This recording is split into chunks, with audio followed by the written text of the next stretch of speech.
Is your debt causing you sleepless nights? Knock your debt out with Debt KO.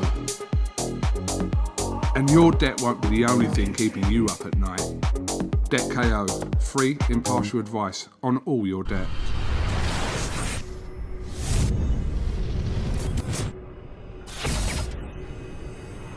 Mike, a simple question I've got to ask you is, why did you accept this fight? Why are you fighting Roy Jones? Because I can. And I've been training pretty much for 3 years, not for a fight, but just to stay healthy. And my brother-in-law asked me, was somebody offered to fight for someone else?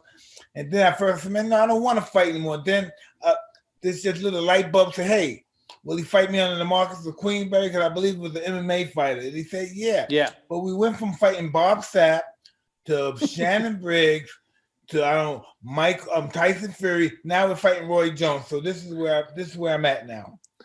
And Mike, at the same time as you were talking to people about perhaps having a fight, either with, as you say, Shannon Briggs or Bob Sapp, were you getting your shape back? Were you getting boxing back inside your head? Were you getting ready, basically, to step back in the ring?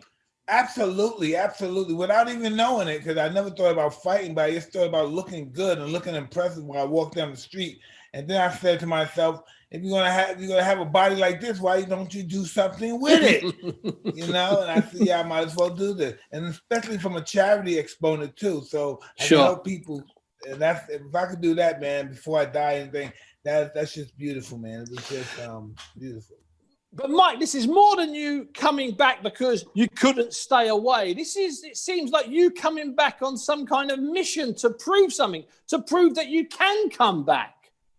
Well, not only that, but to think that this could be bigger than me, because it has a great, like I was saying, it has charity exponent, and I look at that bigger than me. Look, buying a new car, a new girlfriend, a new mansion, a new plane, a new boat, that don't do it for me no more. It just doesn't work. You've bought enough mansions, new boats, and new cars in your days, though, Mike. It has to be said. And it didn't work. Trust me, it didn't work. Mike, have you found? I know that you're a different Mike now. You're a calmer Mike over the last few years. But have you found an even greater inner calm during the last 3 or 4 weeks of this training camp? No, an individual like me, my mind is a torture chamber.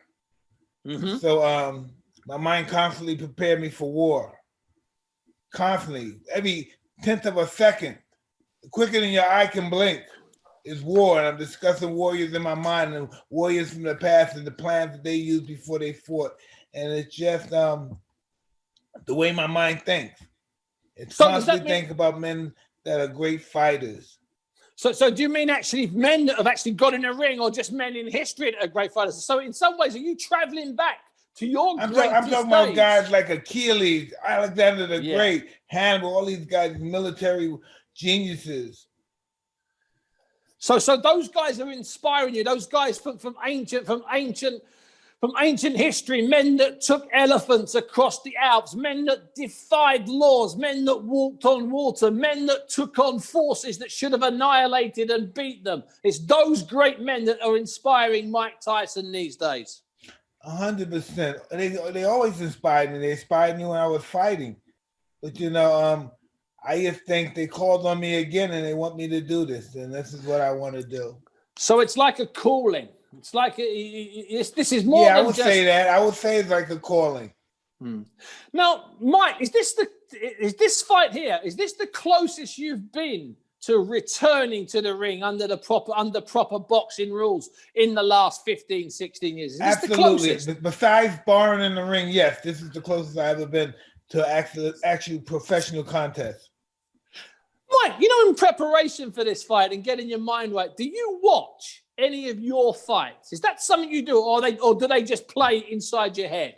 Well, I watched my old training that I have on tape, and I watched how I trained back then, and I put that with what my caliber of training in now.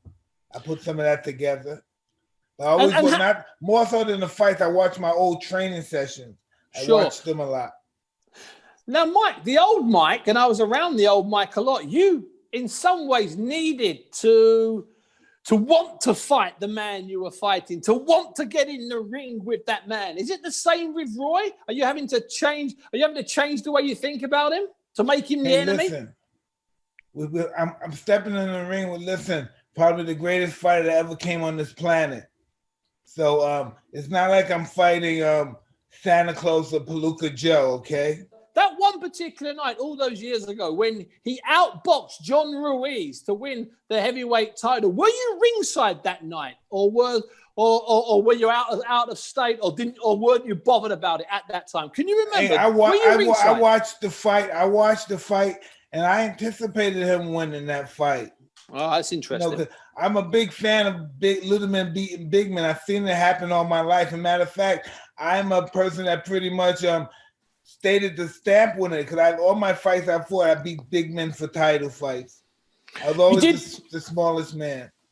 And that gave you an advantage, because you'd fought big men quite a lot, and some of those guys hadn't fought a small guy. Mike, what about the guys now? They're big guys now. Tyson Fury's a big guy now. Deontay Wilder's a big guy now. Anthony Joshua, they're big guys now. I know you were ringside for Wilder against Fury. In fact, you were up screaming and enjoyed it. What do you think of those big modern heavyweights? I think they're brilliant, man. I think they're brilliant fighters, and man, they could do so much for society and have exhibitions and take the money from exhibitions, because they're big crowd pleasers, and they can help so many people, the homeless, the drug infected. It's just so many people out there that we can do so much for, and that'd be that wouldn't even be a tenth of their charitable heart to do something like that. Sure. Fight exhibition. Matter of fact, fight exhibitions with me, and all of our most of our charity would go to people who really desperately need it. So I'm not saying he shouldn't have money, but we can help people. So after Roy Jones, for the sake of raising hundreds of millions, you'd be prepared to fight exhibitions with Wilder, Fury, or Joshua if it could be arranged. Oh, absolutely. No fight, but exhibitions. Yes, exhibitions, of course. It'll be fights, but I want you to label them exhibition for no hard feelings. It won't come across as hard feelings towards anyone. Mike, you know the story about how you're named after Tyson, yeah? Do you know the full story about what not completely. His father, yes. Yeah, his father's lost a couple. His mother's lost a couple of babies, and his father's there. And Tyson Fury comes out, and he weighs like a pound. He's like a bag of sugar. And his father says, "No, we'll call him Tyson because Tyson's a great fighter." How do you feel when you hear a story like that, Mike? I'm totally humbled. Mike, I've got to ask you this. You talked there about how much money those guys could make in charity fights, and how you'd like to help raise that money when you're making, if you having some charity fights with them, and that would be admirable. It would be incredible, and everybody would be, to use your word, humbled. But over the years, Mike, you've made so much money. And I don't want to use the word regret, but is there regret in you that you didn't spend more on good causes? Hey, most of it was good causes. It was given to people. So most of it was good causes. Even if there were bad people, it was given to them. Yeah. So, I know that to be true. And so just finally, Mike, and we really appreciate your time here as you build up to Roy Jones. Two things. First of all, what's going to happen when it's ding, ding, first round against Roy Jones? Talk me through the first 60 seconds of that fight. I'm right on top of him. Mm-hmm. I'm right on top of him. First round, I'm right on top of him. That's all I have in my mind. The first round, ding, I'm right on top of him. And Mike, if you could time travel, and if it wasn't an exhibition, which of the modern heavyweights would you like to test your skills, your power against? The prime Mike Tyson against the prime Tyson Fury, or the prime Anthony Joshua over 12 rounds for the heavyweight title? Which one of them, if you could time travel, would you want to share the ring with? Well, if we're fighting at the same time, I would like to fight both of them that year. If I'm lucky of winning the fight. Because that's the way you are. Yeah, I always fight like 3 times a year when I was defending my title. Mike, well, you sound like the happiest. I think you're the happiest Mike Tyson I've spoken to over the last 20 odd years. the most Well, content. I'm very grateful that God allowed me to wake up another day. Allah was great. Thank you. Mike, thank you so much for your time, and enjoy your exhibition with Roy Jones Jr. Thank you so kindly, my friend.